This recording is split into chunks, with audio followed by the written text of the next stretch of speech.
افضل خلق اللہ وعلی آلہ واصحابہ اجمعین برحمتک یا ارحم الراحمین۔ حضور رحمت عالم شفیع اعظم رسول مکرم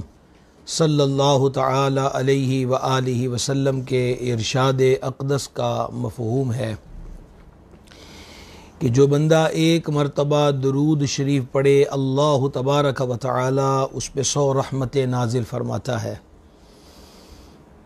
جس بندے کے دامن میں اللہ تبارک و تعالی کی رحمت اور رحمتوں کے انوار و برکات آ جائیں،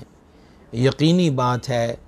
کہ رحمت اور زحمت آپس میں ضدیں ہیں اور ضدیں جمع نہیں ہوا کرتی۔ زحمتوں کو دور کرنے کے لیے اور رحمتوں کو پانے کے لیے فرط شوق میں محبت اور عشق کے نگر میں پہنچ کر ہمیں چاہیے کہ صبح و شام اپنے آقا و مولا صلی اللہ تعالی علیہ وآلہ وسلم کی بارگاہ میں ہدیہ صلاۃ و سلام پیش کرتے رہا کریں۔ الصلاۃ والسلام علیکہ یا سیدی یا رسول اللہ وعلی آلک و صحابک یا سیدی یا حبیب اللہ۔ احباب گرامی قدر، اللہ تبارک و تعالی ہم سب کا خالق اور مالک ہے۔ اگر ہم دنیا کے اندر دیکھیں تو لوگ مختلف قبائل میں مختلف قوموں میں تقسیم ہیں، اور اسی کے ساتھ ساتھ امیری اور غریبی، گورا اور کالا، عربی اور عجمی، یہ تقسیمیں بھی ہمارے معاشرے کے اندر موجود ہیں۔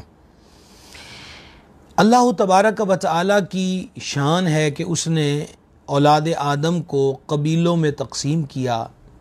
اور اس کے اسباب بھی اس نے خود ہی بیان فرمائے۔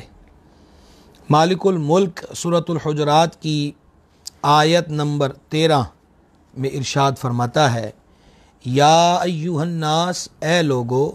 انا خلقناکم من ذکر و انثی، ہم نے تمہیں ایک مرد اور ایک عورت سے پیدا کیا۔ یا ایھا الناس، تمام لوگوں سے خطاب، امیر ہو یا غریب ہو، عالم ہو یا جاہل ہو، عربی ہو یا عجمی ہو،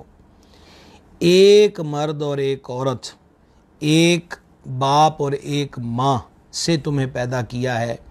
اس سے مراد حضرت سرکار سیدنا آدم صفی اللہ علی نبینا الکریم و علیہ الصلاۃ والسلام، اور حضرت سیدتنا حوا سلام اللہ تعالی علیہا کی ذات بابرکات ہیں۔ یہ بڑی ہی سمجھنے کی بات ہے کہ اگر بندے کو یہی بات یقین کے درجے تک سمجھ میں آ جائے کہ ہمارا باپ اور ماں ایک ہے، جس سے آگے اولاد در اولاد، نسل در نسل، قبائل در قبائل مختلف صورتوں میں تقسیم ہو گئے، تو مالک کریم نے، ہمارے خالق نے فرما دیا کہ تم جو بھی ہو، ہم نے تمہیں ایک مرد اور ایک عورت سے پیدا فرمایا۔ وَجَعَلْنَاكُمْ شُعُوبًا وَقَبَائِلَ لِتَعَارَفُوا، اور تمہیں شاخیں اور قبیلے کیا کہ آپس میں پہچان رکھو۔ برادریاں، قبیلے، شاخیں اس سے آگے نکلتی ہیں۔ مثال کے طور پہ نبی مکرم صلی اللہ تعالی علیہ وآلہ وسلم نے ارشاد فرمایا، اللہ تبارک و تعالی نے کائنات کو پیدا کیا اور اس میں سے بنو اسماعیل کو چن لیا، بنو اسماعیل سے بنو کنانہ کو چن لیا، بنو کنانہ سے بنو قریش کو چن لیا، بنو قریش سے اللہ تبارک و تعالی نے بنو ہاشم کو چن لیا، اور بنو ہاشم سے اللہ تعالیٰ نے مجھے چن لیا، یعنی منتخب فرمایا۔ پس میں ذات کے اعتبار سے بھی اعلیٰ ہوں اور میں خاندان کے اعتبار سے بھی اعلیٰ ہوں۔ تو اللہ رب العزت نے یہ قبائل اور شاخیں جو ہیں، فرمایا یہ تمہارے باہمی تعارف کے لیے ہیں۔ ان اکرمکم عند اللہ اتقاکم، اللہ رب العزت کے یہاں تم میں زیادہ عزت والا وہ ہے جو تم میں زیادہ پرہیزگار ہے۔ حسن ترتیب دیکھیے کلام الہی کا، کہ پہلے فرما دیا کہ تمہیں ایک مرد اور ایک عورت سے پیدا فرمایا، اور پھر فرما دیا کہ یہ جو تمہاری شاخیں اور قبیلے ہیں یہ تمہارے تعارف کے لیے ہیں، اور نتیجہ کلام بیان فرما دیا کہ تم جو بھی ہو میرے دربار میں عزت اس کی ہے جو زیادہ پرہیزگار ہے۔ معلوم ہوا کہ اللہ تبارک و تعالیٰ کے دربار میں جو تکریم ہے اور جو عزت ہے اس کا معیار عہدہ، روپیہ، پیسہ، دھن دولت نہیں ہے، بلکہ اللہ تعالیٰ کے دربار میں مقبولیت کا معیار جو ہے وہ تقوی و پرہیزگاری ہے۔ کمزور مسلمانوں کی فضیلت، یہ آج ہمارا عنوان اسی لیے منتخب ہوا۔ 3 نشستیں ہم نے جو حرمت مسلم ہے اس کے ضمن میں بیان کی، اور اگر غور کیا جائے تو یہ بھی حرمت مسلم ہی کا چوتھا حصہ ہے جو آپ کے ساتھ انشاءاللہ عز و جل آج ہم بیان کریں گے۔ ذہن کے اندر یہ بات بٹھا لینی چاہیے جو مالک نے فرما دی ہے، اور یہ بات پہ بھی یقین کر لینا چاہیے کہ یہ ساری چیزیں، پیسہ ہے تو یہیں رہ جائے گا، عہدے ہیں تو یہیں رہ جائیں گے، اور اللہ کے دربار میں جو چیز مقبول ہے وہ انسان کے اعمال حسنہ ہیں، ایک مسلمان کے اعمال خیر ہیں کہ عقیدے کی صحت کے ساتھ اعمال حسنہ کو اختیار کرے گا تو اسی کی عزت ہے اللہ تبارک و تعالیٰ کے دربار میں۔ رہ گئے وہ لوگ جو فقراء ہیں، مساکین ہیں، کمزور ہیں، ضعیف ہیں، غریب ہیں، نادار ہیں، جن کے پاس بہتر درجے کا لباس نہیں، ٹوٹی ہوئی چپلیں پہنے ہوئے ہیں، پراگندہ حالت ہے، انہیں ڈھنگ سے ایک وقت کا کھانا بھی میسر نہیں ہے، تو یہ حال، حلیہ اور کیفیت دیکھ کر ہمیں اس کا معیار مقرر نہیں کرنا چاہیے کہ وہ حقیر ہے یا اس کی کوئی حیثیت نہیں ہے یا اس کا کوئی معیار نہیں ہے، کیونکہ آپ قرآن پاک کی آیت سے سن چکے کہ مالک فرماتا ان اکرمکم عند اللہ اتقاکم، یاد رکھو بے شک اللہ کے یہاں تم میں سے زیادہ عزت والا وہ ہے جو تم میں زیادہ۔ حدیث پاک سماعت فرمائیے، یہ حدیث مبارک صحیح بخاری شریف کے اندر ہے۔ حضرت سیدنا ابی العباس سہل بن سعد سعدی رضی اللہ تعالیٰ عنہ اس کو روایت کرتے ہیں، انہ قال مر رجل علی النبی صلی اللہ علیہ وسلم، وہ کہتے ہیں کہ نبی کریم علیہ الصلوۃ والسلام کے قریب سے ایک آدمی گزرا، فقال لرجل عندہ جالس، تو نبی پاک علیہ الصلوۃ والسلام نے قریب بیٹھے ایک بندے سے فرمایا ما رأیک فی ھذا، کہ تمہاری اس بندے کے بارے میں کیا رائے ہے؟ فقال رجل من اشراف الناس، تو اس بندے نے عرض کی یا رسول اللہ علیہ السلام یہ بندہ مالدار لوگوں میں سے ہے، ھذا واللہ حری ان خطب ان ینکح، عرض کی یا رسول اللہ علیہ السلام اللہ کی قسم یہ اس لائق ہے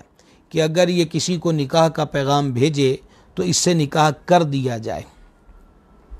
وَإِن شَفَعَ يُشَفَّعَ، اور اگر یہ کسی کی سفارش کرے تو اس کی سفارش کو قبول کر لیا جائے۔ یہ مالدار بڑے گھرانے کا بندہ ہے، کسی کے ہاں بھی نکاح کا پیغام بھیج دے تو اس کی مالی پوزیشن جو ہے اس کے پیش نظر یہ ہے کہ اس کو وہ ہاں کر دی جائے، اور کسی کی یہ سفارش کرے تو اس کی سفارش کو قبول کر لیا جائے۔ اور راوی بیان کرتے فسکت رسول اللہ صلی اللہ علیہ وسلم، حضور خاموش رہے، سرکار نے اس کا جواب سن کر کوئی بات ارشاد نہ فرمائی۔ ثم مر رجل آخر، کہ ایک اور بندہ قریب سے گزرا، فقال له رسول اللہ صلی اللہ تعالی علیہ وآلہ وسلم ما رأیک فی ھذا، تو نبی پاک علیہ السلام نے اسی بندے سے استفسار فرمایا کہ اس بندے کے بارے میں تمہاری کیا رائے ہے؟ فقال یا رسول اللہ صلی اللہ علیہ وسلم ھذا رجل من فقراء المسلمین، عرض کی حضور یہ جو بندہ ہمارے قریب سے گزرا ہے یہ فقیر مسلمانوں میں سے ہے، ھذا حری ان خطب ان لا ینکح وان شفع الا یا یشفع، کہ چونکہ یہ غریب اور نادار فقراء مسلمانوں میں سے ہے تو پوزیشن یہ ہے کہ اگر یہ کسی کے ہاں نکاح کا پیغام بھیجے تو رد کر دیا جائے، اور یہ کسی کی سفارش کرے تو کوئی اس کی سفارش کو قبول نہ کرے۔ یہ انہوں نے دونوں کے بارے میں اپنی رائے نبی پاک علیہ السلام کے دربار انور میں پیش کی۔ راوی حدیث بیان کرتے ہیں وَإِنْ قَالَ أَلَّا يُسْمَعَ لِقَوْلِهِ، اور یا رسول اللہ علیہ السلام اگر یہ بندہ کو بات کہہ دے تو کوئی اس کی بات ہی نہ سنے، اس کی حالت فقیروں کی کسی ہے تو یہ کچھ کہہ دے تو کوئی اس کی بات کوئی نہ سنے، کوئی اس کی بات کو اہمیت نہ دے۔ فقال رسول اللہ صلی اللہ علیہ وسلم، نبی کریم علیہ الصلوۃ والسلام نے دونوں کے بارے میں ان کی رائے سن کر ارشاد فرمایا، ھذا خیر من ملء الارض مثل ھذا، فرمایا یہ فقیر مسلمان جو ہے اس پہلے جیسے آدمی جو گزرا تھا، اس پہلے جیسے روئے زمین کے تمام انسانوں سے بہتر ہے۔ اللہ اکبر کبیرہ۔ یہ اصل نتیجہ ہے جو نبی پاک صلی اللہ علیہ وسلم نے بیان فرمایا، اور وہ بات جو ان صاحب نے جو بارگاہ میں حاضر تھے انہوں نے اس کیفیت کو بیان کیا جو دیکھ کر بندہ زاویہ بناتا ہے، سوچ بناتا ہے، کسی کے بارے میں خیال اور تصور پیدا ہوتا ہے۔ تو وہ امیر بھی تھا، نکاح کا پیغام بھیجے تو کوئی رد نہ کرے، سفارش کرے تو اس کی سفارش رد نہ کی جائے، اور یہ فقراء مسلمانوں میں سے ہے۔ اور یہاں تینوں باتیں ہیں کہ بات تک کسی سے کہے تو کوئی اس کی بات کو قبول نہ کرے۔ حضور اقدس علیہ السلام نے فرمایا کہ اس جیسے روئے زمین کے تمام، صرف ایک آدمی نہیں، روئے زمین کے تمام اس کیٹاگری کے آدمیوں سے یہ فقیر مسلمان افضل ہے۔ یہ ہے کمزور و ناتواں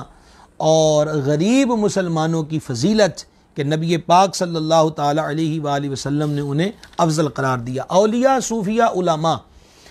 اس حدیث کی شرح میں بیان فرماتے ہیں کہ وجہ اصل میں یہ ہے، سب کے ساتھ ایسا نہیں ہوتا لیکن اکثر ایسا ضرور ہوتا ہے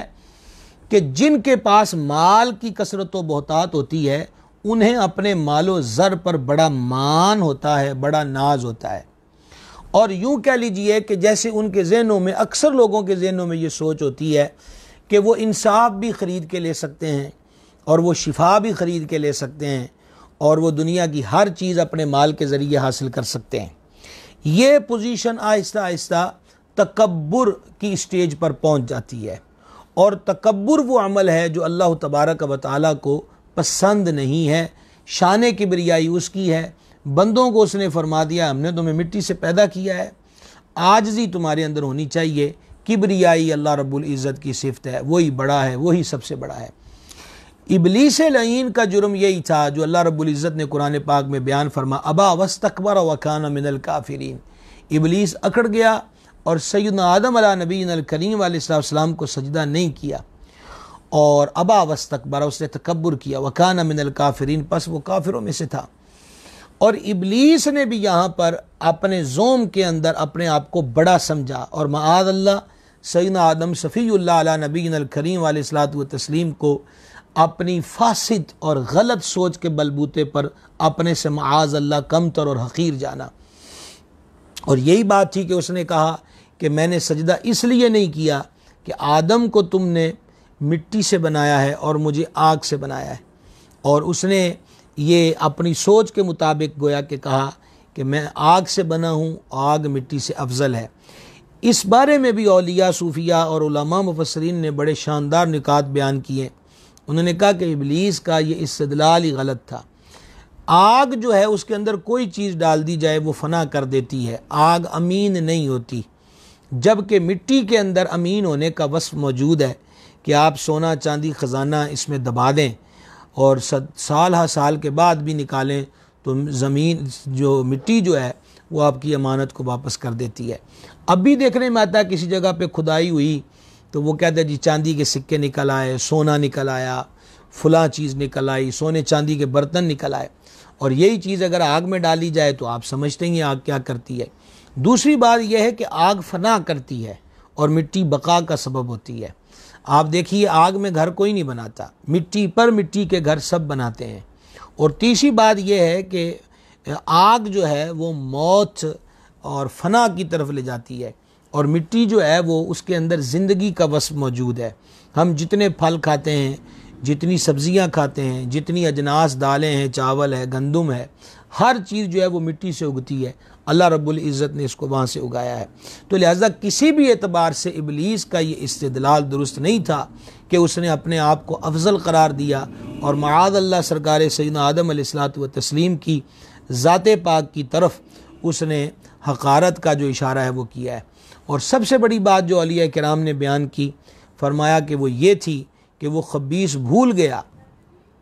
کہ افضل وہ نہیں ہوتا جسے اس کی عقل نے افضل قرار دیا ہے، افضل تو وہ ہوتا ہے جسے رب کا فضل افضل بنا دیتا ہے۔ تو جب اللہ کریم نے حضرت آدم علیہ السلام کے لیے فرمایا تھا انی جاعل فی الارض خلیفہ، میں زمین پر اپنا خلیفہ بنانا چاہتا ہوں، تو اس نے اپنے خلیفہ کو مٹی سے پیدا کیا۔ یہی حضرت آدم کی افضلیت کے لیے کافی ہے کہ اللہ نے ان کا انتخاب کیا، رب نے ان کو بنایا۔ اور اب اگر کوئی آگ سے بنا ہوا یہ کہے کہ معاذ اللہ یہ حقیر ہے، میں بہتر ہوں، تو کسی صورت میں بھی یہ درست نہیں۔ تو رب العزت نے ابلیس لعین کے اس انکار کا سبب ابا نے تکبر کیا۔ تو جب مال کی فراوانی ہوتی، میں سب کی بات نہیں کر رہا، لیکن اکثر ایسا ہوتا ہے کہ بعض لوگ اپنی مالی پوزیشن کو سنبھال نہیں پاتے اور وہ حدود سے تجاوز کر بیٹھتے ہیں، اور جس پہ چاہے وہ ظلم و ستم کے پہاڑ توڑیں اور جس کو چاہیں وہ حقیر سمجھ کے جو مرضی کر دیں۔ ہمارے ملک پاکستان کے اندر اب بھی پسماندہ علاقوں کے اندر یہ صورت موجود ہے کہ جہاں ترقی نہیں ہے، تعلیم نہیں ہے، شاہراہیں نہیں بنی ہوئی، اور لوگ نسل در نسل پیڑھی در پیڑھی مزارے بن کر، وڈیروں کے مزارے اور غلام بن کے جی رہے ہیں۔ ان کی نجی جیلیں ہوتی ہیں، بڑے عرصے سے الیکٹرانک میڈیا، سوشل میڈیا پہ ایسی خبریں جو ہیں وہ گردش کرتی رہتی ہیں، جس کو چاہے پابند سلاسل کر دیں، جس کو چاہے گلے میں رسی ڈال کے گھمائے پھریں۔ تو یہ کیا ہے؟ یہ وہی تکبر اور نخوت ہے کہ جو وڈیرے پن، مال و زر اور عہدے کی وجہ سے پیدا ہوتا ہے۔ اور دوسری طرف صورتحال کیا ہے کہ وہ دوسروں کو حقیر سمجھ رہا ہے۔ اللہ کریم نے فرما دیا تم ایک مرد اور عورت کی اولاد ہو، میں نے تمہیں ایک جوڑے سے پیدا کیا ہے۔ اور سرور عالم علیہ السلام نے واضح طور پہ فرما دیا کہ وہ جو ظاہر طور پہ بڑا نظر آ رہا ہے، یہ فقیر مسلمان جو ہے اس جیسے روئے زمین کے تمام افراد سے افضل ہے۔ تو یہ تصور ہمیں اپنے ذہنوں کے اندر ڈالنا چاہیے۔ اور ایک اور چیز یہ ہے کہ مفسرین نے لکھا، اولیاء کرام نے لکھا کہ اگر آپ غور کریں حضرات رسل و انبیاء علیہ السلام کی پاک ذاتوں پر اور ان کے دور تبلیغ پر، اور پھر اس کے بعد اولیاء کرام کی سیرتوں کو آپ پڑھیں کہ جب وہ مختلف علاقوں میں تشریف لائے تو رسل و انبیاء علیہ السلام اور اولیاء کرام علیہ رضوان، یہ حضرات جہاں جہاں اشاعت دین، تبلیغ دین کے لیے تشریف لے گئے، تو زیادہ تر جس طبقے نے ان کی دعوت کو ابتدا میں ویلکم کہا وہ طبقہ غرباء اور فقراء کا تھا۔ امراء نے بہت جلد ان باتوں کو تسلیم نہیں کیا، بلکہ مدتوں کے بعد بعض لوگوں نے کرامتیں دیکھی، بعض لوگوں نے رسل و انبیاء میں معجزے دیکھے، اور بعض لوگ پھر دھیرے دھیرے ان کی کرامات سے متاثر ہو کر، اخلاق سے متاثر ہو کر، یہ رسل و انبیاء کے معجزات دیکھ کر، اور بعض ایسے بدبخت بھی ہوئے کہ جو معجزے دیکھ کر بھی انہوں نے انبیاء علیہ السلام کا انکار کیا۔ تو اس لیے اللہ رب العزت کے دربار میں یہ بنیادی بات ہے، عزت والا وہ ہے کہ فرمایا کہ جو تم میں سے تقوی والا ہے، اسی کی اللہ رب العزت کے دربار کے اندر شان ہے۔ ایک حدیث مبارک اور سماعت کریں، یہ صحیح مسلم کے اندر ہے۔ حضرت ابو سعید خدری رضی اللہ تعالیٰ عنہ روایت کرتے ہیں عن النبی صلی اللہ تعالی علیہ وآلہ وسلم قال احتجت الجنت والنار، کہ سرکار فرماتے ہیں علیہ السلام کہ جنت اور جہنم میں بحث ہوئی۔ فقالت النار، اس بحث کے دوران دوزخ نے، جہنم نے کہا فی الجبارون والمتکبرون، اس نے کہا کہ میرے اندر جبر و تسلط والے اور متکبر لوگ ہیں۔ یہ دوزخ نے اپنی بڑائی جو ہے اس کو جنت کے سامنے ظاہر کیا۔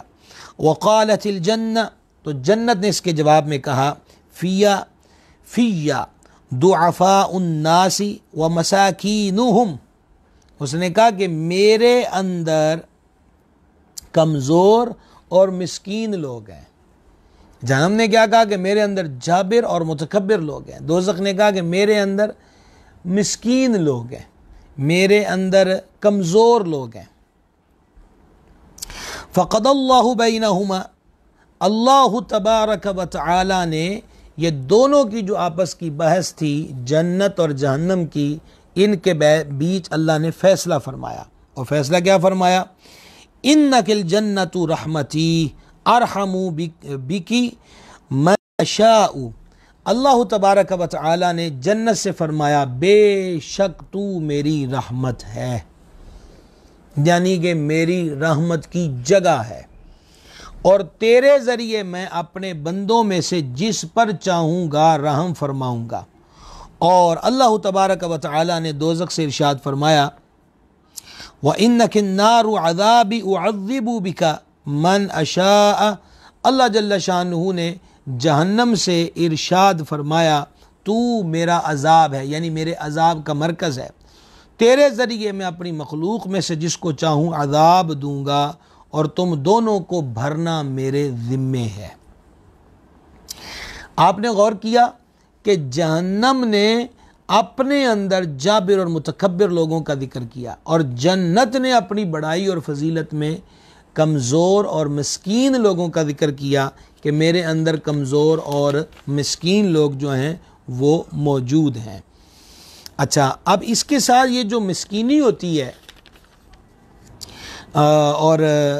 غربت ہے، ناداری ہے، یہ وجہ آر کبھی نہیں ہوتی۔ ایک اور حدیث پاک سماعت کر لیجئے، سمجھنا مزید آسان ہو جائے گا۔ یہ بخاری شریف کتاب التفسیر کے اندر ہے۔ حضرت ابو ہریرہ رضی اللہ تعالیٰ عنہ اس کو روایت کرتے ہیں، عن رسول اللہ صلی اللہ تعالیٰ علیہ وآلہ وسلم قال انه لیأتی الرجل السمین العظیم یوم القیامہ،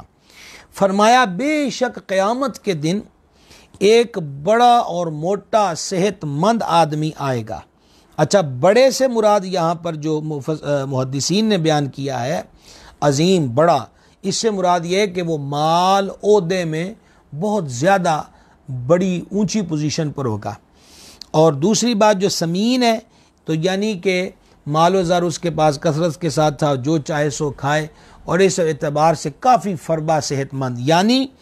وجود کے اعتبار سے بھی تگڑا اور دنیا کے اندر وہ مال و زر کے اعتبار سے بھی بڑا عظیم مد بندہ ہے۔ تو وہ قیامت کے دن آئے گا، اور آگے کیا ہوگا؟ ارشاد فرمایا لا یزن عند اللہ جناح بعودۃ، فرمایا اللہ رب العزت کے نزدیک مچھر کے پر کے برابر بھی اس کا وزن نہ ہوگا۔ اصل چیز یہ دیکھنی، قرآن کی آیت آپ پھر وہی یاد کر لیں کہ تم میں سے اللہ کے ہاں عزت والا وہ ہے جو زیادہ پرہیزگار ہے۔ اور اس حدیث شریف میں فرما دیا گیا کہ بہت بڑا مالدار ہے، موٹا تازہ بھی ہے، صحت مند بھی ہے، لیکن اللہ کے دربار میں اس کے مچھر کے پر جتنا وزن اور حیثیت بھی نہیں ہے۔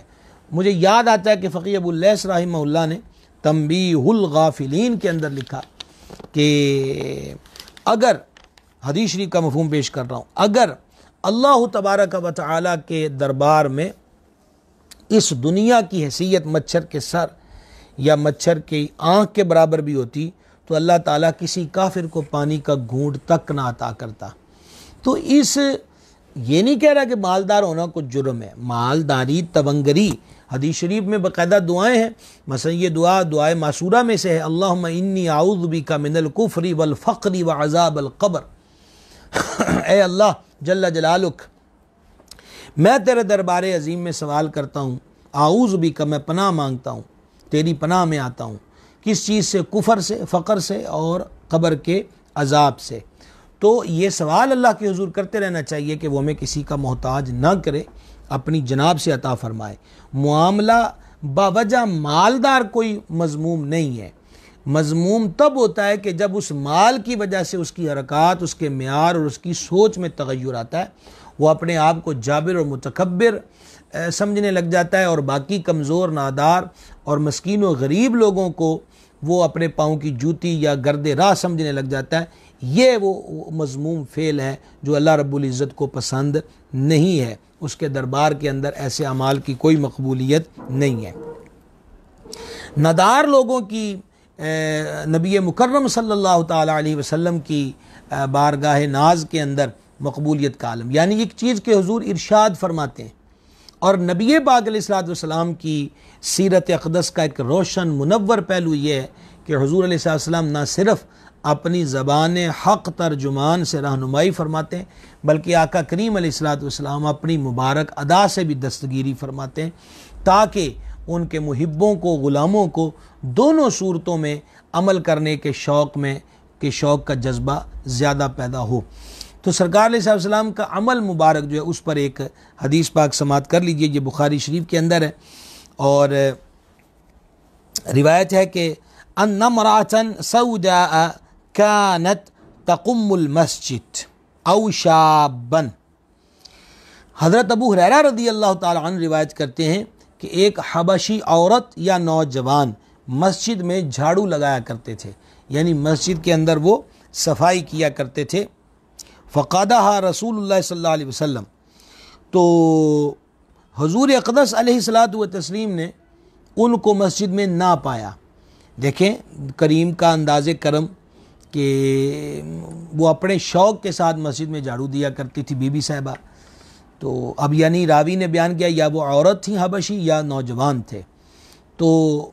اب یہ ہے کہ وہ سرکار علیہ السلام نے دیکھا کہ جس طرح وہ حسب معمول مسجد کی خدمت کیا کرتی تھی تو وہ نظر نہ آئی، تو فسأل عنہا او عنہ، تو نبی پاک علیہ الصلوۃ والتسلیم نے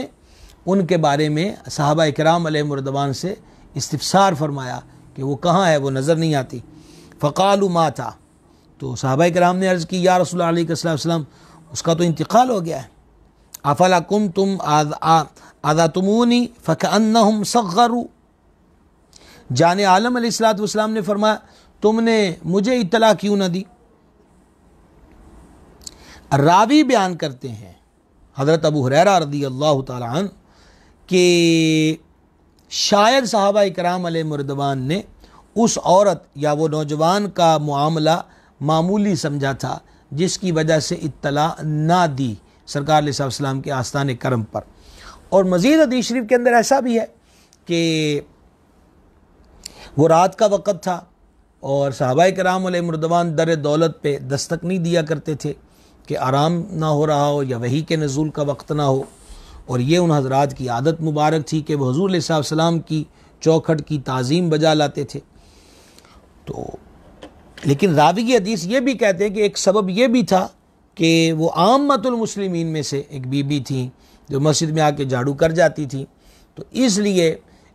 مطلب کو بہت زیادہ اہمیت نہ کے وقت عرض کر دیا جائے کہ حضور ان کا جنازہ پڑھا دے۔ اور پھر اس کے بعد نبی کریم صلی اللہ علیہ وسلم نے جب ان کا یہ سنا تو سرکار نے فرمایا فقال دلونی علی قبرہ، تو مجھے اس کی قبر پہ لے جاؤ۔ کیا کریمی ہے سرکار علیہ السلام کی۔ فدلوہ فصلی علیہا، جانے جہاں صلی اللہ تعالی علیہ وسلم اس کی قبر پہ جلوہ گر ہوئے اور آقا علیہ السلام نے ان کی قبر پہ جنازہ پڑھا۔ ثم قال، اور اس کے بعد ارشاد فرمایا ان هذه القبور مملوءۃ ظلمۃ علی اہلھا، فرما بے شک یہ قبریں اپنی میتوں پر ظلمتوں سے بھری ہوئی ہیں، اندھیروں سے بھری ہوئی ہیں۔ وَإِنَّ اللَّهَ تَعَالَى يُنَوِّرُهَا لَهُمْ بِصَلَاةِ عَلَيْهِمْ، اللہ تبارک و تعالی میرے ان پر جنازہ پڑھنے کی برکت سے قبروں کو منور فرما دے گا، روشن فرما دے گا۔ اس میں پہلی چیز تو یہ چیز آ گئی مسجدوں کی صفائی کرنا۔ یہ آداب مسجد کے ضمن میں ہم بالتفصیل بھی پہلے ذکر کر چکے ہیں۔ یہاں پر آپ کی خدمت کے اندر میں ایک روایت گوش گزار کرنا چاہتا ہوں، اس کو غور کے ساتھ سماعت فرما لیجئے گا۔ سیدنا عبداللہ بن احمد نصفی فرماتے ہیں کہ مسجدوں کو آباد کرنے میں یہ امور بھی داخل ہیں کہ مسجدوں میں جھاڑو دیا جائے،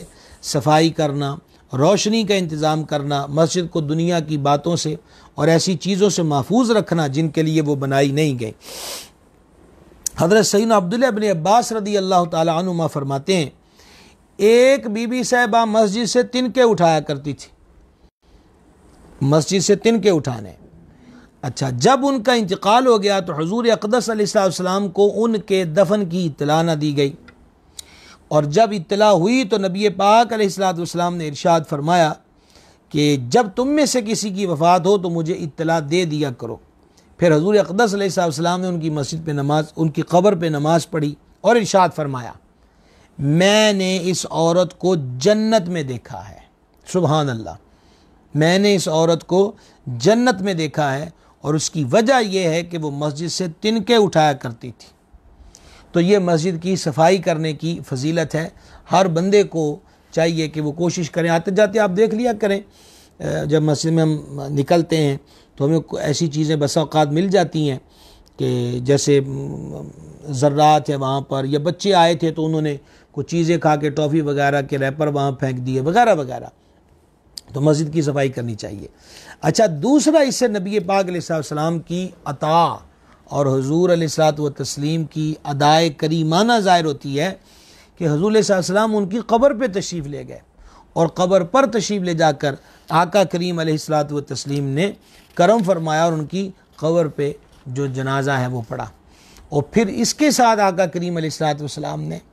فرما دیا کہ قبریں اندھیری ہیں، پر ہمارا جنازہ پڑھانے کی برکت سے اللہ ان کو روشن اور منور فرما دیتا ہے۔ سرکار جنازہ پڑھا دیں تو قبریں روشن ہو جاتی ہیں، تو جن کی قبروں میں حضور جلوہ گر ہوں، مسلمان مومن کی قبر کا عالم کیا ہوگا۔ اعلیٰ حضرت واقف اسرار رموز محبت سیدی الشاہ امام احمد رضا قادری رحمۃ اللہ علیہ نے کیا خوب کہا تھا، قبر میں لہرائیں گے تا حشر چشم نور کے، جلوہ فرما ہوگی جب طلعت رسول اللہ کی۔ بہرحال اس پوری حدیث پاک سے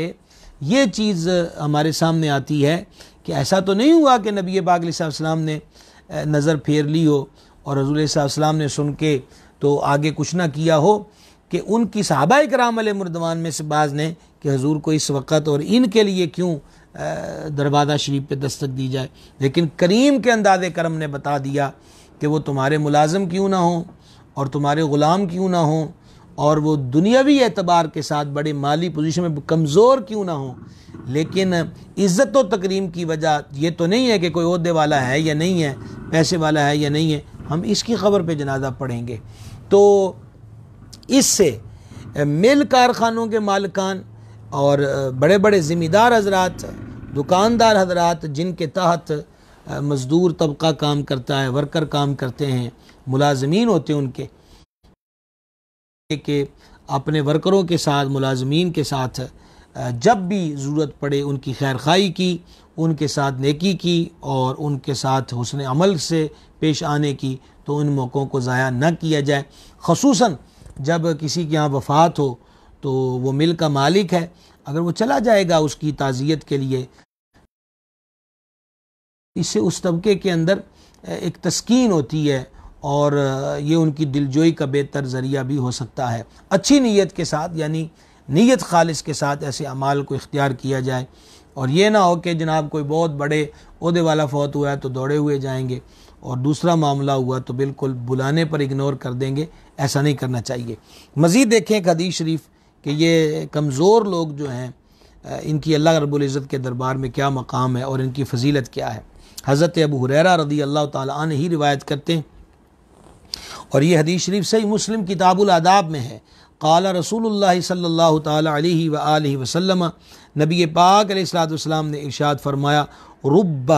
اشعث اغبر مدفوع بالابواب،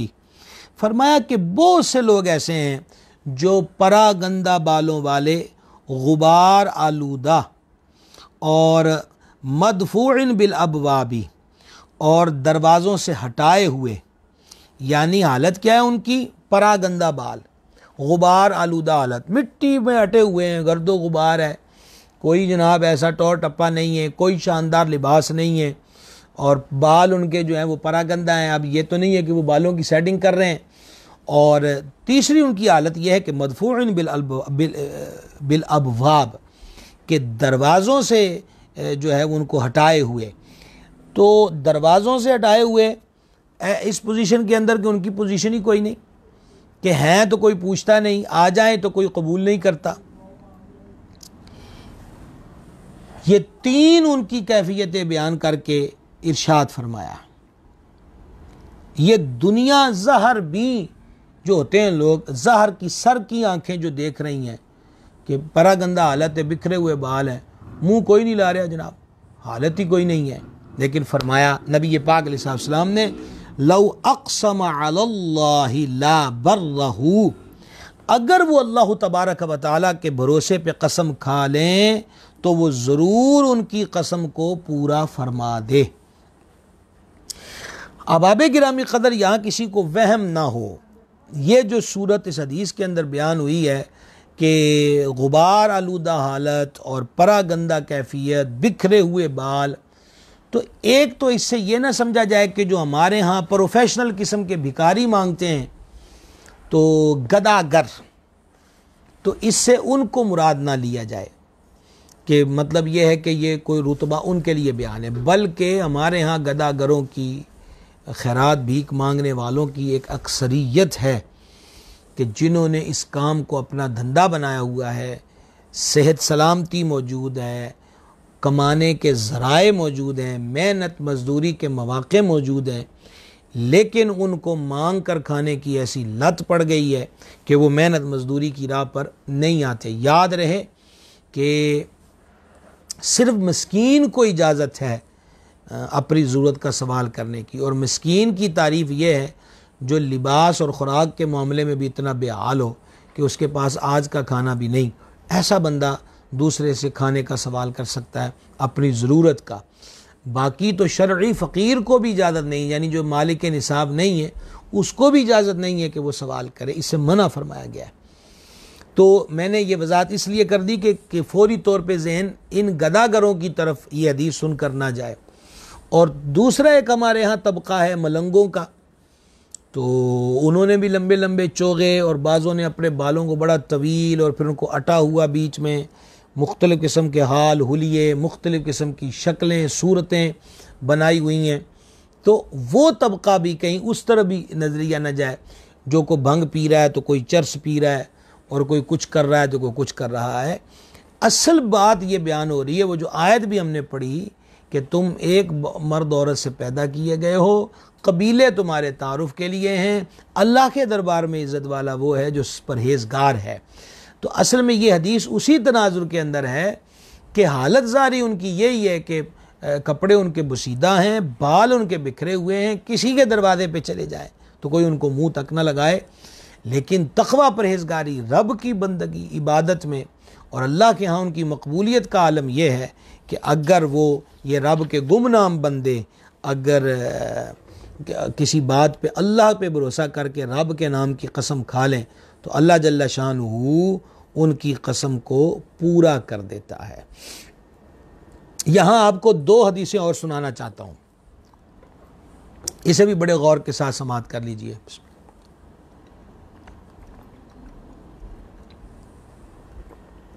یہ جو پہلی حدیث الحمدللہ رب العالمین سنا رہا ہوں، اس کو امام بحقی شافعی رحمہ اللہ نے شعب الایمان میں نقل کیا۔ فرمایا اہل جنت کے بادشاہ گرد آلود چہرے، بکھرے بالوں والے اور پھٹے پرانے کپڑوں والے وہ لوگ ہیں جن کی کوئی پرواہ نہیں کی جاتی۔ جنت کے بادشاہ، اہل جنت کے بادشاہ، اگر وہ بادشاہوں کے پاس جانا چاہیں تو انہیں اجازت نہ ملے، عورتوں سے نکاح کا پیغام دیں تو انکار کر دیا جائے۔ وہی جو پہلی حدیث ہم نے سنائی تھی 2 بندوں کے گزرنے والی، جب بات کریں تو ان کی بات نہ سنی جائے، اور ان کی ضروریات ان کے سینوں میں ہلچل مچا رہی ہوتی ہیں، اور یہ ایسے جنتی ہیں کہ بروز قیامت ان میں سے ایک کا نور بھی تمام لوگوں پہ تقسیم کر دیا جائے تو وہ سب کو پورا ہو جائے۔ دوسری حدیث سماعت کیجئے گا، امام طبرانی علیہ رحمت نے اس کو نقل کیا۔ فرما بے شک میری امت میں ایسے لوگ بھی ہیں کہ اگر وہ تم سے 1 دینار مانگیں تو تم انہیں نہ دو، 1 درہم کا سوال کریں تو تم وہ بھی منع کر دو، اور اگر 1 پیسہ مانگیں تو تب بھی تم انکار کر دو۔ ان کی حالت ایسی ہے، حالانکہ ان کی شان یہ ہے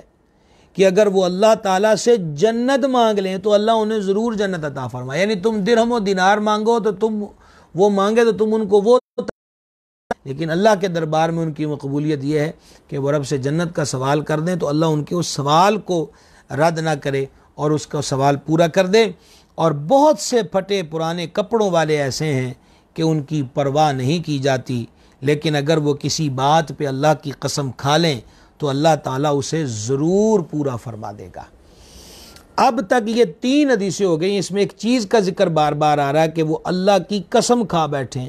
تو اللہ ان کی قسم کو پورا کر دے۔ یہ کیا چیز ہوتی ہے کہ اللہ کی قسم کھا لیں تو اللہ ان کی قسم کو پورا کر دے؟ اس پر آپ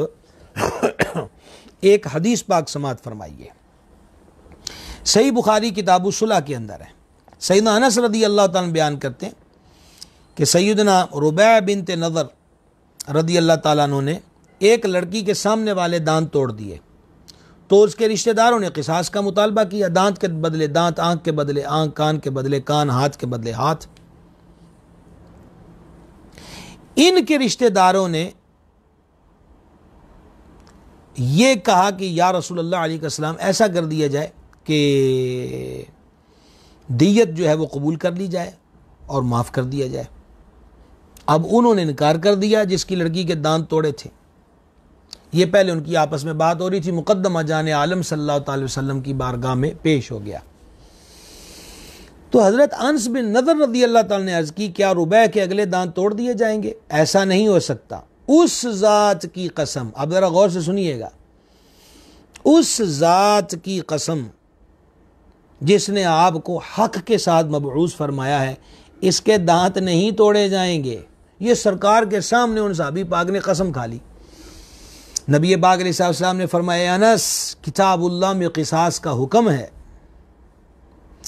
اب انہوں نے سرکار سے سن کے عرض کر دی کہ اللہ کی قسم جس رب نے آپ کو حق کے ساتھ مبعوث فرمایا اس کے دانت نہیں توڑے جائیں گے، اللہ کی قسم۔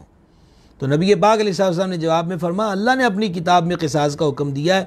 ابھی یہ بات جاری تھی کہ اس لڑکی کے ورثاء جس کے سامنے کے دانت ٹوٹے تھے وہ راضی ہو گئے کہ دیت قبول کر لی اور قصاص یعنی صورت میں ہو گیا اور معاف کر دیا۔ یعنی پہلے وہ آپس میں کر رہے تھے، یہی بات تھی، وہ کہہ رہے تھے کہ آپ اس کے بدلے میں عوض لے لیں، وہ کہتے نہیں جی دانت کے بدلے میں دانت توڑے جائیں گے۔ پھر معاملہ سرکار کی بارگاہ میں آیا تو ظاہری بات ہے یہ عدل و انصاف والی بارگاہ ہے اور سرکار علیہ السلام نے فیصلہ کر دیا۔ اب حضرت انس رضی اللہ تعالیٰ عنہ جو یہاں پر ہیں انہوں نے حضور کے سامنے قسم کھا لی، اللہ کی قسم حضور اس کے دانت نہیں توڑے جائیں گے۔ اور پھر آگے کیا ہوا کہ وہ گھر والے اب راضی ہو گئے کہ ٹھیک ہے جناب ہم یہ نہیں کرتے اور دیت لے لیتے ہیں۔ جب یہ معاملہ ہو گیا تو یہاں رحمت عالم صلی اللہ تعالی علیہ وآلہ وسلم نے فرمایا بے شک اللہ کے بندوں میں سے کوئی ایسا بھی ہوتا ہے کہ اگر وہ اس کے بھروسے پر، وہ بندہ اس رب کے بھروسے پر قسم کھا لے تو رب تعالی اس کی قسم کو سچا کر دیتا ہے۔ یہ ہے کہ جب رب پہ مان کر کے بندے کا جو ہوتا ہے وہ رب کی قسم کھا بیٹھے تو اللہ کے دربار میں ان کی مقبولیت یہ ہوتی ہے کہ اللہ ان کی قسم کو پورا کر دیتا ہے۔ اس پہ ایک اور واقعہ سنیے، حضرت سیدنا محمد بن سوید رحمۃ اللہ علیہ بیان کرتے ہیں کہ ایک مرتبہ مدینہ منورہ میں قحط پڑ گیا۔ وہاں ایک ایسا شخص بھی تھا جو ہر وقت مسجد نبوی شریف میں رہتا اور کوئی اس کی پرواہ نہیں کرتا تھا۔ اہل مدینہ دعا میں مشغول تھے کہ ایک شخص آیا جس پہ 2 پرانی چادریں تھیں، اب قحط ہے، بارش رکی ہوئی ہے، لوگ پریشان ہیں، تو ایک بندہ آیا کہ اس کے وجود پہ 2 پرانی چادریں، ایک تہمت کے طور پہ باندھی اور ایک وجود پہ لی ہوئی ہے۔ اس نے 2 مختصر رکعت نماز ادا کرنے کے بعد اپنے ہاتھ پھیلا دیے اور عرض کرنے لگا اے اللہ میں تجھے قسم دیتا ہوں، اللہ اللہ۔ اچھا یہ جو واقعہ میں سنا رہا ہوں اس کو امام محمد غزالی رحمۃ اللہ علیہ نے احیاء العلوم کے اندر نقل کیا۔ اے اللہ میں تجھے قسم دیتا ہوں ہم پر ابھی بارش نازل فرما دے۔ ابھی اس کے ہاتھ بلند اور دعا جاری تھی کہ آسمان بادلوں کی اوٹ میں چھپ گیا اور اتنی زوردار بارش ہونے لگی کہ اہل مدینہ ڈوبنے کے خوف سے چیخنے لگے۔ اس شخص نے پھر اللہ کی بارگاہ میں عرض کی اے اللہ اگر تیرے علم میں یہ ان کے لیے کافی ہے تو بارش روک دے۔ اسی وقت بارش رک گئی۔ دعا مانگ کر یہ شخص وہاں سے روانہ ہوا تو مسجد میں رہنے والا وہ نیک شخص اس کے پیچھے پیچھے ہو گیا یہاں تک کہ اس کا گھر دیکھ کر واپس آ گیا۔ اگلی صبح یہ نیک آدمی جو مسجد نبوی شریف میں قیام پذیر تھا اس آدمی کے گھر پہ گیا جس نے قسم کھائی مسجد میں اور بارش برسی تھی، اور کہا میں ایک کام سے آپ کے پاس حاضر ہوا ہوں۔ اس شخص نے کہا فرمائیے کیا کام ہے؟ اس نیک آدمی نے کہا میرے حق میں دعا فرما دیں۔ اس نے جواب دیا سبحان اللہ، آپ کی شان تو بہت بڑی ہے اور آپ مجھ سے دعا کا سوال کر رہے ہیں۔ پھر اس نیک آدمی نے پوچھا جو کچھ میں نے دیکھا اس مقام تک آپ کی رسائی کیسے ممکن ہوئی؟ مسیطے کھڑے ہو کے اللہ نے قسم دیتی ہے دمی پہن لگ پہ ہے۔ اس مقام تک آپ کیسے پہنچے ہیں؟ تو اس نے جواب دیا میں نے اللہ تعالیٰ کے احکام میں اس کی اطاعت کی، جو رب نے فرمایا وہ کیا، جس سے روکا اس سے رکا، اب میں نے اس سے مانگا تو اس نے مجھے عطا کر دیا۔ صوفیہ فرماتے ہیں کہ اپنے آپ کو اس نہج پر لے آ کہ رب دی ہر گل منی جا۔ وہ کہتے ہیں جب تو ایسا ہو جائے گا تو پھر ایک دن ایسا ہو جائے گا کہ جو تو آکھی جائیں گا رب تیری منے گا، اللہ رب العزت تیری عرض کو، تیری درخواست کو، تیرے استغاثے کو، تیری فریاد کو رد نہیں فرمائے گا، لیکن پہلے یہ ہے کہ رب کی مانے گا تو پھر تیری بھی مانی جائے گی۔ اسی پر ایک واقعہ، اعلیٰ حضرت مجدد دین و ملت کشتۂ عشق رسالت حضور سرکار سیدی الشاہ امام احمد رضا قادری برکاتی محدث بریلوی رحمۃ اللہ تعالی علیہ کا ہے کہ پہلی بار اپنے والدین کریمین کے ساتھ سفر حج پہ روانہ ہوئے، واپسی پر آئے تو سمندر میں طغیانی اور طوفان آ گیا، اور حالت ایسی ہو گئی کہ کپتان نے اعلان کر دیا کہ جو آپ کے پاس احرام ہے، اس وقت لوگ احرام وہاں سے زیادہ بھگو کے لاتے تھے بطور کفن، کہ ہمارے کفن میں یہ کپڑا کام آئے گا، کہ کفن پہن لو بھائی، سمندر کی موجیں بتا رہی ہیں کہ اب بچنے کی صورت نظر نہیں آتی۔ ہر طرف خوف و ہراس تھا، مایوسی کی کیفیت تھی، توبہ و استغفار کی کیفیت تھی۔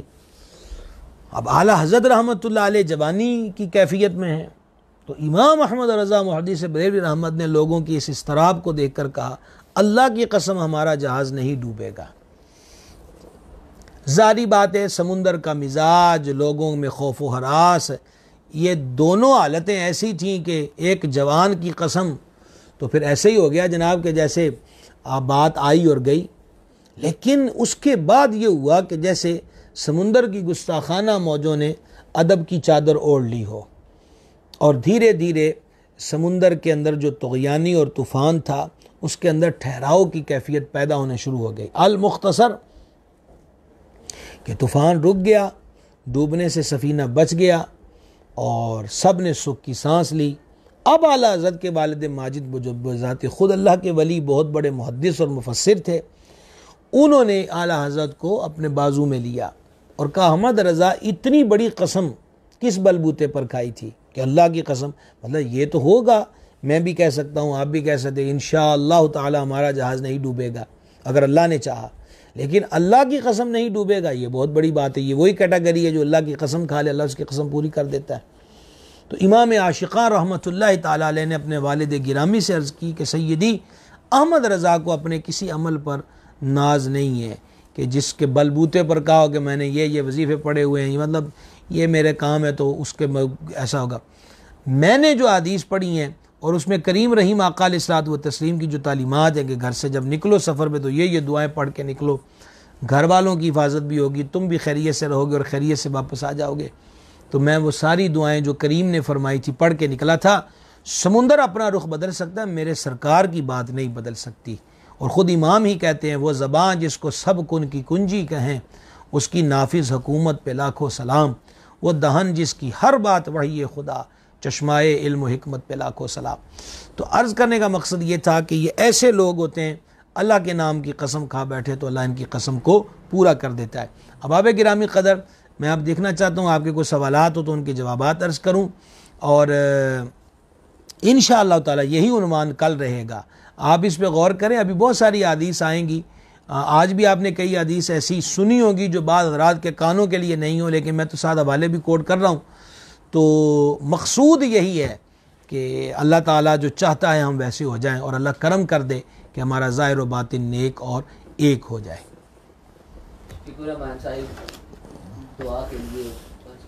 شاہ مالک کریم جی آپ کو سلامت اور خوش رکھے، میں بھی محتاج دعا ہوں جناب۔ سوال ہے کہ جمعہ کتنے بجے شروع ہوتا ہے جو ہم پڑھاتے ہیں؟ دیکھیے دعا فرمائیں کہ ابھی نئی کیا اعلان ہوتے ہیں کہ لاک ڈاؤن کے سلسلے میں اللہ کریم ہمارے ملک سے کرونا وائرس کے اثرات دور کر دے، پوری دنیا سے دور کر دے، اور ہر طرف آسانیاں ہی آسانیاں ہوں۔ تو انشاءاللہ ابھی جمعے میں قد باقی ہے، ایک آدھے دن میں مزید اطلاع جو ہے وہ دے دی جائے گی۔ تو اس بار تو ہم نے جمعۃ الوداع جو تھا وہ 1:15 بجے بیان شروع کیا تھا. جی رانا غلام قادری صاحب کا سوال ہے کہ دکانوں چوک پر اکثر لوگ مانگنے والے آتے ہیں تو یہ پتہ نہیں چلتا کہ یہ مستحق ہیں یا نہیں، تو اسی صورت میں کیا کیا جائے؟ جو پروفیشنل بھکاری ہیں، پروفیشنل جنہوں نے کام دھندا ہی یہ بنایا ہوا ہے، تو چونکہ ان کو یہ مانگنا جائز نہیں ہے، میں پہلے مسئلہ عرض کر چکا، تو جس کو مانگنا جائز نہیں تو پھر اس کو دینے کی اجازت بھی نہیں ہوتی، منع کیا گیا اس سے. البتہ یہ ہے کہ وہاں پر بھی رویہ ہمیں جارحانہ نہیں رکھنا چاہیے، ڈرنا ہی چاہیے رب تعالیٰ سے، گالی گلوچ سے اور اس قسم کی باتوں سے. اگر اس کو خیرات نہیں دینی تو پھر اس کو کم از کم مغلظات جو ہیں اس سے بھی اجتناب کیا جائے. اور باقی جس کے بارے میں تحقیق نہ ہو اور کوئی اللہ کے نام پہ مانگ رہا ہے اور ہمیں اس کی کنفرم خبر نہیں ہے، تو پھر اللہ کا نام بہت بڑا ہے، وہ ہمیں دے رہا ہے تو کوئی 54 اس کو دے دی جائے تو اس میں حرج نہیں ہے. جناب غلام مصطفیٰ صاحب جی نظر آ رہے ہیں جی، آپ کو خوش آمدید. ذوالفقار حسین صاحب آپ کو بھی اہلا و سہلا، اور حمزہ نواز رحمانی صاحب خوش آمدید. جناب ندیم مغل صاحب آپ کو بھی خوش آمدید. ملک ثقلین رضا صاحب دعا سے نواز لیں، مہربانی جناب. نور آصف صاحب ہیں جناب، اہلا و سہلا. مولانا حافظ نور صاحب ہیں جی، آپ کو بھی خوش آمدید. صاحبزادہ محمد مزمل صاحب ہیں جی، خوش آمدید. رضوی کی للکار اس نام سے میں دیکھ رہا ہوں، آپ کو بھی جناب خوش آمدید. اور غالباً خاور وڑائچ صاحب ہیں جناب، آپ کو بھی خوش آمدید. علامہ مولانا شفیق الرحمان صاحب ہیں جی، اہلا و سہلا. نور صاحب کا سوال سلام آیا جی، وعلیکم السلام ورحمۃ اللہ.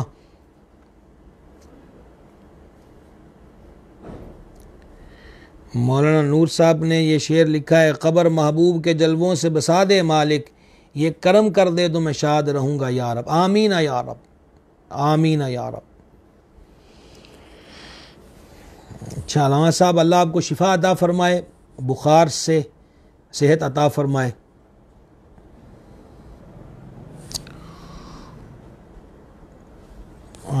ڈاکٹر عبد الکریم صاحب ہیں جناب، آپ کو بھی خوش آمدید. ساجد فرید صاحب خوش آمدید. محمد بلال صاحب، محمد آصف صاحب،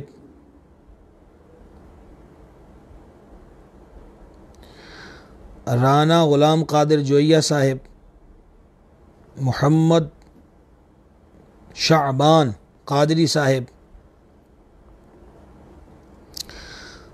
حافظ مہران صاحب جناب، ملک فیصل صاحب،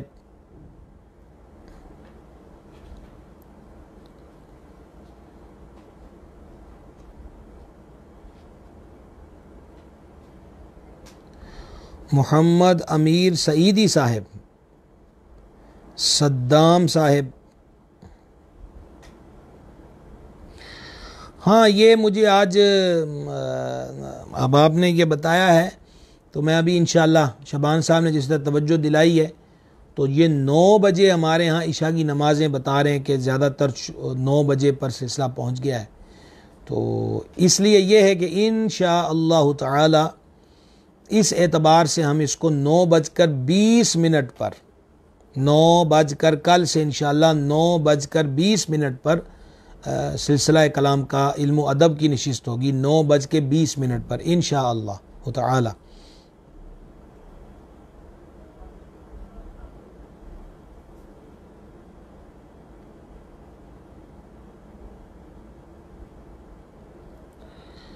اللہ تعالیٰ جی آپ سب کو سلامت رکھے، آباد رکھے. ماشاءاللہ مولانا حافظ محمد عبد الرحیم صاحب دروڑ سے جی، آپ کو بھی جناب خوش آمدید. دروڑ والوں کو بھی سب کو دعوت ہے کہ اس سلسلے میں شرکت کیا کریں. کل سے یہ 9:20 پہ انشاءاللہ شروع ہوگا. خالد محمود صاحب، خالد صاحب آپ کو بھی خوش آمدید. عبد الرحیم صاحب دعا کا فرما رہے ہیں جی، اللہ آپ کو سلامت رکھے جی، دعا دے رہے ہیں آپ، مال خوش رکھے، برکات عطا فرمائے.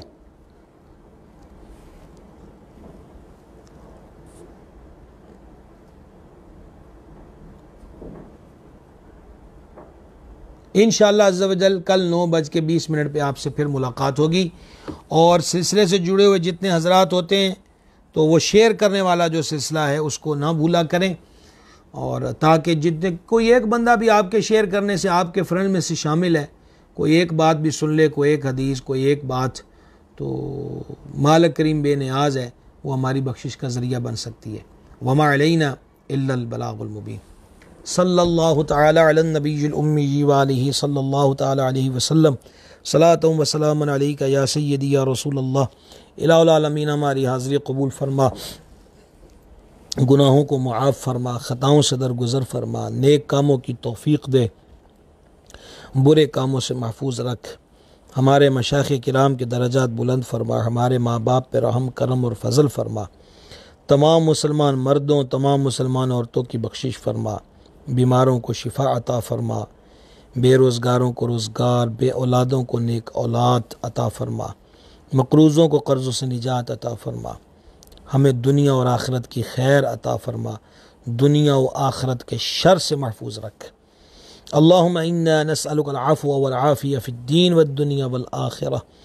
الہی اس علم و ادب سے جڑے ہوئے جملہ حضرات جو دعاؤں کے لیے فرما رہے، تو سب کی حاجات کو جانتا ہے، کریم ہے، مالک ہے، سب کے گھر بار کی خیر فرما، ہم سب محتاج کرم ہیں، ہم پہ کرم فرما اپنے محبوب علیہ السلام کے طفیل۔ اللہم انا نسألک العفو والعافیہ فی الدین والدنیا والآخرہ۔ الہی خیر گردانی بحق شاہ جیلانی، وصلی اللہ تعالی علی حبیب سیدنا مولانا محمد وعلی آلہ واصحابہ اجمعین برحمتک یا ارحم الراحمین۔